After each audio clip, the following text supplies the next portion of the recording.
Who's your dream guest? I don't have a dream guest. Anybody who we have on is a worthy guest who should be on the show. And like I said, that could be the dishwasher, or it could be a 3-star Michelin chef. I'm Dalia Colon, and this is The Zest. Citrus, seafood, Spanish flavor, and Southern charm. The Zest celebrates cuisine and community in the Sunshine State. Today, meet the man behind your second favorite food podcast. It's one of the highest-ranked food shows on Apple Podcasts. And no, we're not talking about The Zest, although we hope we're first place in your heart. The podcast in question is Walk and Talk. It's founded and hosted by Carl Fiadini, who lives in Lithia. Coming from a foodie family and having spent decades in the food industry, Carl pivoted during the COVID-19 pandemic. Now, instead of selling food, he sells stories about food, overseeing Walk and Talk Media with his business partners. In addition to the podcast, the enterprise includes food photography, documentaries, a magazine, and more. Carl chatted with me at the WUSF studio. In this conversation, we discuss what really happens in an eatery's walk-in cooler. Bring the Kleenex. The moment when Carl realized he'd had enough of working in restaurants, and what to know before starting that podcast you've been dreaming of. So everything that we do is based on food, and it's from the farm to the consumer. Food safety, food science, chefs, distributors, manufacturers. I'm from the business. What's the most important thing in a restaurant? For me, it's the walk-in cooler. So what happens in a walk-in, people get hired, fired, reprimanded, go in to blow off steam. These are people inside the food industry. You go there and it's the only quiet, cool, cold place in the building that you can go to and be alone. It's such a great title. I feel like people would cry in the walk-in. There's a lot of crying in the walk-in. Not me. I mean, I would never do that. No, never. So how'd you get into food? Long story. Make it short. Good gosh. My great-grandfather was a head chef, head cook, let's say, on a ship back in the early 1900s. Grandfather owned a restaurant. My father did. Grew up in the business. Yeah, I did 10 years of food service. And it's almost like you say it like it's a sentence, like a prison sentence. I did. How long are you in for? I did 10 years. We did 10 years. What did you do in those 10 years? Everything front of the house. They tried to get me into the back. You know, hey, help me do prep. Here's a knife, cut vegetables and stuff. And I felt, for me, because I'm an extrovert, I need to be with the people. I felt like it was punishment, and I hated it. I respect it, but it wasn't for me. So I've done everything front of the house, from management, all the way down to busboy, right? But that was my 10-year stint. Everybody gets, at some point, burnt out, tired of that life. That happened to me. And I ended up doing a shift into produce distribution. So I'm still with chefs. I'm still with people that I understand. It's still the same sort of crew, except now I'm selling fruits and veggies. And I did that for almost 25 plus years. So I became, worked my way up from salesperson to manager to director and all of that good stuff. Okay, so then you transitioned into produce, and then now you are the emperor of Walk and Talk Media. So how did you make that leap, and what did you have to learn? Well, food service, outside food service sales is a wonderful life because you earn really good money, and it is freedom, provided you take care of your clients and you make yourself accessible to the company that you're working for. You have all the time in the world to do anything at all that you need to do. So you were selling produce to like restaurants and hotels and things like that? Correct. Yeah. So basically it's the language I already knew, except now I can go anywhere in my territory. And at that time it was in South Florida. I can go anywhere, meet anybody, do anything, as long as I'm getting everything done as I'm supposed to, which I did. I was a high-performing rep, and that got me into management, director of this, VP of that, and it was terrific. It was a great life, and that was the segue, into Walk and Talk Media, we were born out of COVID. And at that time, Florida wasn't exactly closed, right? But it was like everything was very slow. But we still had obligations to certain clients and whatnot. It's impossible to get in, during COVID, it was impossible to get in front of somebody to try to, make another sale or make an introduction, a prospect, a lead. You couldn't do it. So I came up with the idea of I'm going to go around the state of Florida with each sales rep, whatever the high profile area was, city, whatever, in the background, that would be there. So I edited 20-something videos. How did you know how to do that? I didn't. YouTube University. It's the way to go. But I didn't release anything until really everything was, I thought, as perfect as could be. So I put together these 20 videos, and the cool part is everyone had their media file. We went on LinkedIn, and LinkedIn at the time wasn't much, but 20 plus people, all hitting send at the same time and then resharing everybody else's videos. We were all getting, 5,000, 10,000 impressions. Like it made a wave. Who was the audience? Well, obviously chefs and food buyers and purchasers and general managers and restaurateurs, restaurant owners, stuff like that. But it was such a wave of, call it coolness, right? And I was like, wow, this is powerful. And that was kind of my first steps into saying, wow, this is something I need to figure out, learn, and utilize. And that's how it segmented into the company. So what do you think it was about those initial videos? What were people saying in the interviews that was so enticing? It wasn't an interview. It was an introduction. That's how I kind of saw it. I had sales reps that were telling me, well, I can't get in front of anybody. How am I supposed to increase business during this, pandemic? And I can't even get in front of anybody. And that's the light bulb went off for me. And I said, well, you know what? Video. Let's do video. And because all of our LinkedIn profiles were business oriented anyway, and with chefs and whatnot, it was kind of a no-brainer. But it worked. And it was a great thing. And from there, the company started, and we started on YouTube. And I don't know, we have maybe 5 million views on the channel. And again, I didn't know how to turn a camera on. I had to learn everything. Did you even have a camera? I acquired one, yeah. Yeah, I started with a Nikon, a low model Nikon, like with a kit lens and basic. But, and you get a bug for that. Like I have a little bit of a creative side to me. So the fact that it's you can create, whether it's stills photography or video, you have all of that in the power of your hand. Right? So you can create anything you want. All it is learning lighting, lenses, some basic stuff, and you can produce pretty good quality content. Yeah. So what does the podcast look like today? How many people are helping you? And if I've never seen an episode, what should I expect? We have chefs that come in every single week, and that chef is going to, create a couple of dishes. Those dishes will be filmed. And those dishes will also go to food photography. So, plus the podcast. So it is just a hub of content that layers and layers of content that can be had and put together from a day. That's so cool. Do you believe that your audience is still primarily people in the restaurant industry? That's always going to be I think that's the rock of it. So Instagram and LinkedIn are my two go-tos. We do some others as well, but those are my two favorites, and that's where we get the most traction. So if you look at LinkedIn and you look at the audience, and you can get pretty deep analytics from LinkedIn, yeah, it's a lot of food industry people. But it's not just like it's not just only the chef, and it isn't only just somebody who works in a kitchen or a server or something like that.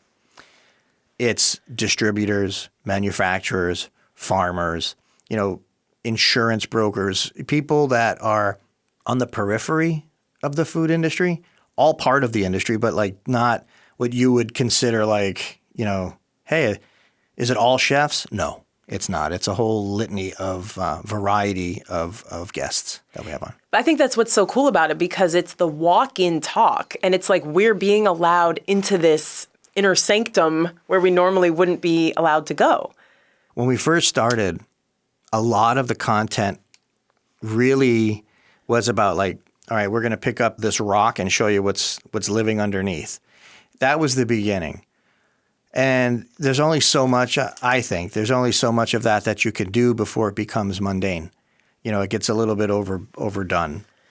So it turned into a lot of other content. I love having on a food scientist. I love people who can get into the molecular or the granular of a situation, you know, why E. coli, or, you know, how come these things are happening? What, you know, where does the inflation come from? Why am I paying so much more for a steak than I was, 6 months ago? Stuff like that. So it's entertaining and educational together. That's the kind of show it is, you know? Yeah, I love that.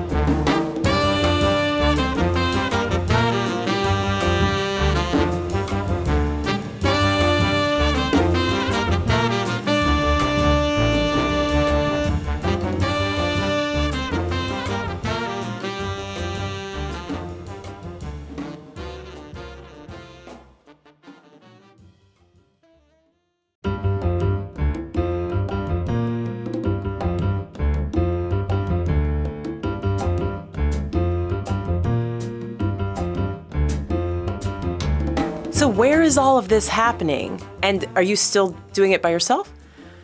No, it's never been me. Never been only me. In fact, in the beginning, when we were doing the YouTube channel, I was kind of that face.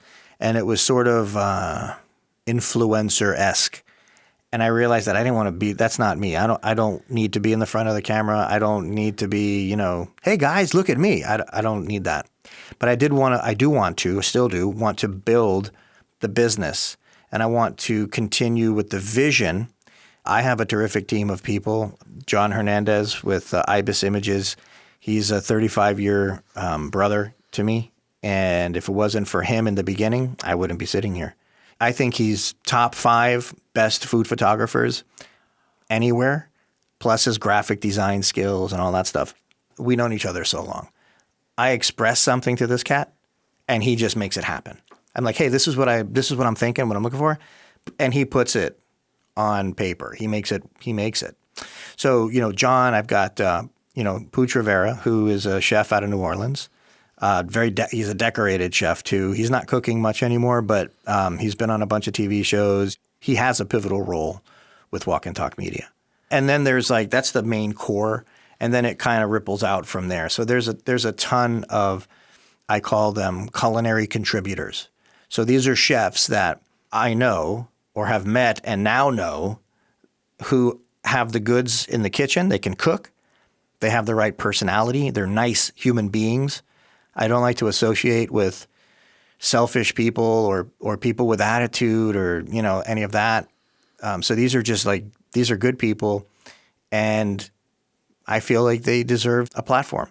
So what they do is they go out on our behalf, and we create content for them. They go out, talk about us in their circles, and it kind of helps to perpetuate the whole platform, Walk and Talk platform. That's so great.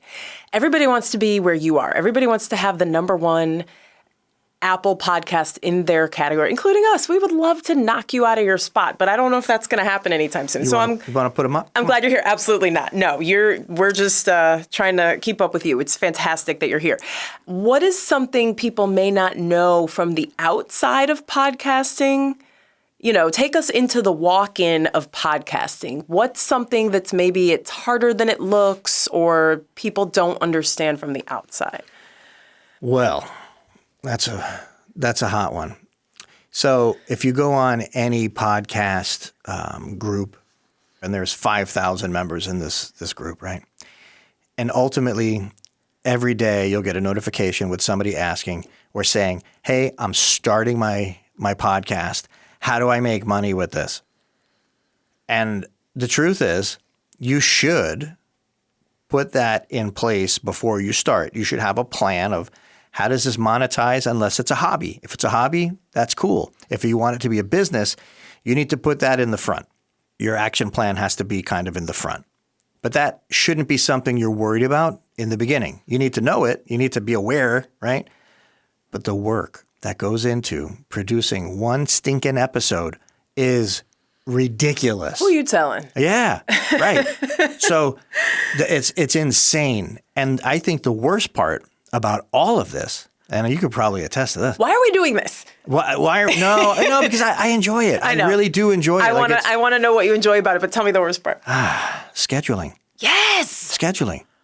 Last minute, call outs. I can't take it. Oh my God, it's the worst thing ever. And listen, stuff happens and you kind of roll with it and it's okay. But when it happens within 24 hours of go time and somebody says, hey, I can't make it. Wow. Because now you're already like me. I pre-record my monologues. I already write everything out. We have a serious system and I have 2 kids. I'm a daddy. And at the end of the day, to find time to do some of this non-production day work, like the setup work, which doesn't happen on our normal production day. It happens, pre and leading up to. Wow. So that's a real kick in the belly. Absolutely. And that's the worst part of the whole thing. Yeah. And I always tell people, get 5 or so episodes in the can before you release any, because people ghost you, your internet goes out, you get sick. I got laryngitis last year and I couldn't record the intro, so my colleague had to do it. You just never know what's going to happen. So I totally dig that. And here's the fun part, right? You set these things up. You have people come in. You're doing the work. At this stage for me, I don't need 5 in the can. That's the beauty of where we are right now. We have the momentum where I think, I don't want to be too, cocky with it, but I think if I don't put out an episode for 2 weeks, it's going to be okay. Sure. I think it'll totally be fine. So I don't have anything in the can. At this point, we're hand to mouth and it's easier that way. I feel like you have to be organized, but if you're OCD organized, I feel like you're just going to trip all over yourself. That's just my opinion. Yeah, you got to be a little flexible too. And you probably have people knocking on your door wanting to be on the podcast. Who doesn't want to be on the #1 food podcast? Yeah, it's a blessing to tell you the truth. We have, there's no shortage. We're in production once a week right now. We could easily have a podcast 4 or 5 days a week, every week, easily. Of course, that's, put me in a crazy house or something like that, padded room, whatever. That's a lot. That's just a lot. Who's your dream guest? I don't have a dream guest. Do you know that? I don't have a dream guest. You know why? I feel like our platform is bigger than its moving parts. And because of that, I just feel like anybody who we have on is a worthy guest who should be on the show. And like I said, that could be the dishwasher, or it could be a 3-star Michelin chef. Yeah. To me, everybody has that story. The whole thing has morphed for me to tell stories. That's what food is about, really. Because if you think about it, people are listening to you talk about food that they will never eat, and it's just in their ears. And you're creating a whole theater of the mind for them. And so it really is about the storytelling, because you could have, you can't even copyright a recipe, a list of ingredients. So it's kind of generic in that way. But what brings it to life is my grandma used to make this, or I was picking strawberries and I came home and I made this pie with my kids, or whatever it is. And then that's what really gives it the texture. Yeah, we started doing this filming component to the show maybe 8 months ago, towards the beginning of the year. I made a decision to bring video back, but not to just randomly video the podcast. So I decided instead to put all of the time and energy into producing storytelling time with the guest, and then B-roll of the cooking. And that B-roll consists of slow motion, sped up, whatever. It's kind of like I really try to go for the cinematic look for our weekly production, and I think that production value is terrific, and that seems to be working. Where does that video live? So this is everything that I'm saying to you is a living, breathing thing, and everything seems to be changing. And I always want to say it's improving every week. as of right now, we're living in a social media world, right? And is it portrait mode or landscape mode? Where do you live? So as somebody who likes to create something that's moving, that's something that that can have some emotion to it, I prefer landscape, 16 by 9. You get a lot more visual with it. You can tell a better story, but that doesn't always work well with some of the platforms. Now, I'm doing something I shouldn't be doing. I take that 16 by 9 and I'll put that on Instagram. You're not going to stop me. But so I do it. I do that, but then I'll create another portrait mode, 9 by 16, and that will go to TikTok or that will go to YouTube Shorts or something like that. And then, of course, LinkedIn is also that 16 by 9 landscape. And those work the best for me. Cool. You've got this figured out. Okay, so are there any commonalities between what you're doing now with the media and podcasting and what you were doing when you were like more entrenched in the restaurant industry? Is there anything about that past life that helps you now? All of it. Like literally everything. Because I get to, if I were going to talk to, to go speak with a builder or some other industry, I don't have the background in that. I don't have the experiences. I don't have reference points to speak of. For me, at that point, it would just be questions, right? But because I have a pretty wide spectrum of experiences in food, I can speak with anybody about anything, really. And especially now, we're over 170 episodes in on the podcast. I must have filmed close to 500 episodes on YouTube. I deleted probably 200 episodes. You grow, you get better, and then you're like, all right, that's got to go. You start looking at the older stuff. You're like, I can't be seen like this. Can't go out with those shoes, right? Yeah. Yeah. Wow. And you're doing all of this from Lithia. Right. So we're between the Lakeland area, Lithia area. We used to go on site, right? We used to take the whole team and go to the hotel, go to the restaurant, and do everything in-house there. And I realized that, you know what? It's a lot of time. It's a lot more money to produce these things doing it that way. So John Hernandez, Ibis Images, his house is half a studio anyway. He's a food photographer. So once a week we commandeer the whole place and it's fun. It's a great time.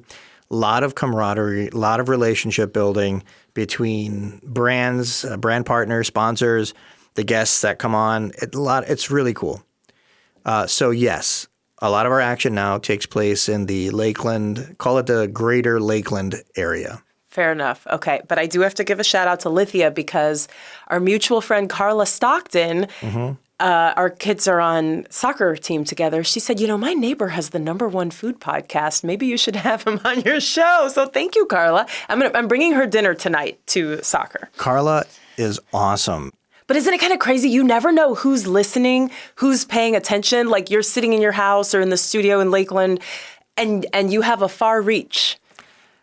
You never, ever know who's listening. And that's why it's important to put on a good show. If you can't get up for your own show and make it fun, then you're in the wrong industry. That's a great point. Very cool. Well, Carl, thanks for coming in. Thanks for letting us into the walk-in. No, thank you. And I appreciate you for having me on. And thank you, Carla. Thank you, Carla. Carl Fiadini is the founder of Walk and Talk Media. Thanks to our mutual friend Carla Stockton for suggesting this episode. Now, I know you have an idea for a Zest guest, so go ahead and email us at info@thezestpodcast.com. I'm Dalia Colon. I produce The Zest with Andrew Lucas and Alexandria Ebron. The Zest is a production of WUSF. Copyright 2025, part of the NPR network.